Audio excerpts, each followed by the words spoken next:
Bonjour, voici comment utiliser eBird Mobile. Première chose à faire, c'est de le télécharger. Comme je suis sous Android, je vais utiliser le Play Store. Si vous êtes sous iOS, vous utilisez l'App Store. Donc, une fois que je l'ai téléchargé, je peux l'installer.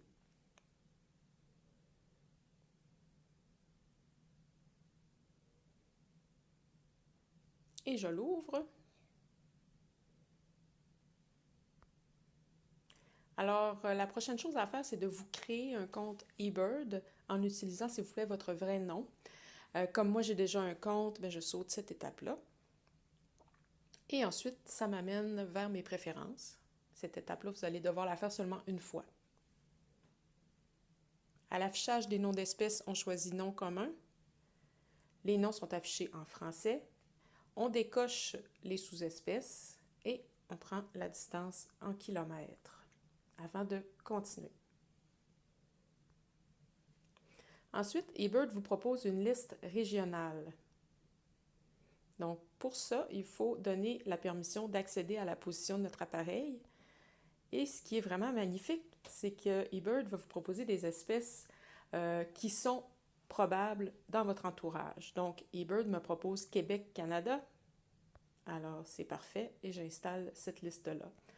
Quand on parle de liste régionale, il faut dire que Québec, c'est pas pour la ville de Québec, c'est vraiment pour toute la province de Québec.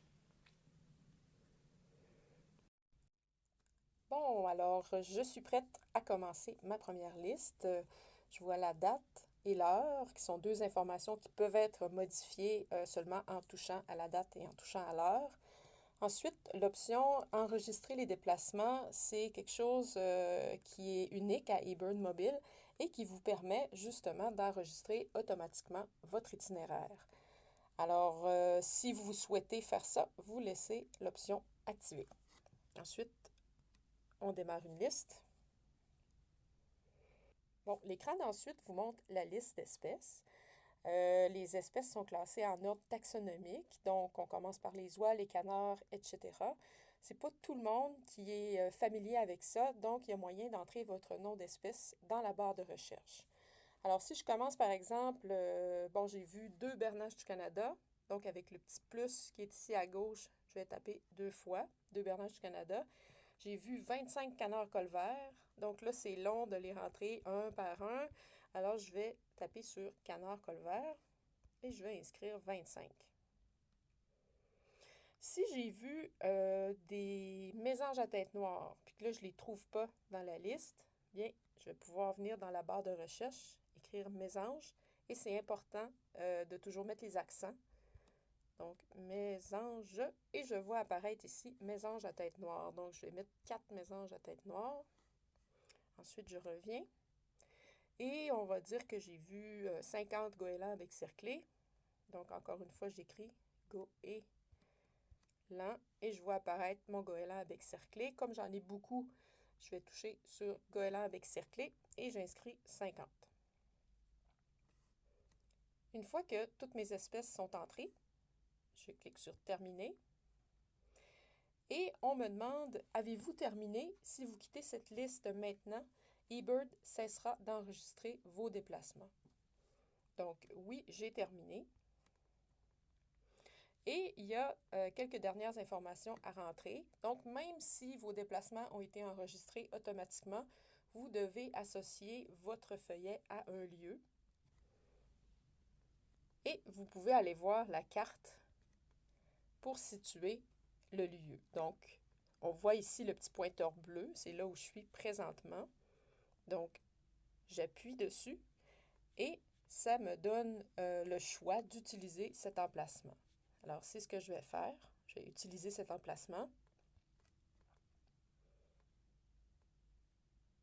Ensuite, vous devez choisir quel type de relevé vous utilisez. Donc, il y a beaucoup de types d'observations, mais les trois principaux, ce sont les relevés en mouvement ou transect, relevés ponctuels ou stationnaires et observations informelles. Les deux premiers sont à choisir si le but principal de votre sortie était l'observation des oiseaux, alors que observation informelle est utilisée, par exemple, si vous êtes au volant de votre voiture et vous voyez une buse à queue rousse. Donc, le but principal de votre sortie n'était pas l'observation des oiseaux. Alors, comme moi, j'étais en mouvement, je suis allée prendre une marche autour de mon bureau, je vais choisir relevé en mouvement ou transect. Le nombre d'observateurs, j'étais seule. Le nombre de minutes, ici, on peut modifier. Donc, je vais mettre 10 minutes. Et le nombre de kilomètres, je vais mettre 0,5. Dernière question qui est très, très importante. Rapportez-vous une liste complète des oiseaux que vous avez été en mesure d'identifier. Ici, il y a aussi de l'information sur le côté qui vous explique pourquoi c'est important de rapporter tous les oiseaux que vous avez été capable d'identifier. Ça ajoute une valeur à vos données. Par exemple, si vous n'aimez pas trop les pigeons et que vous ne les rentrez pas dans vos feuillets, bien, les feuillets ne sont pas complets. Alors, comme j'ai rapporté tous les oiseaux que j'ai été en mesure d'identifier, j'appuie sur oui et je soumets ma liste. Et voilà, c'est aussi simple que ça.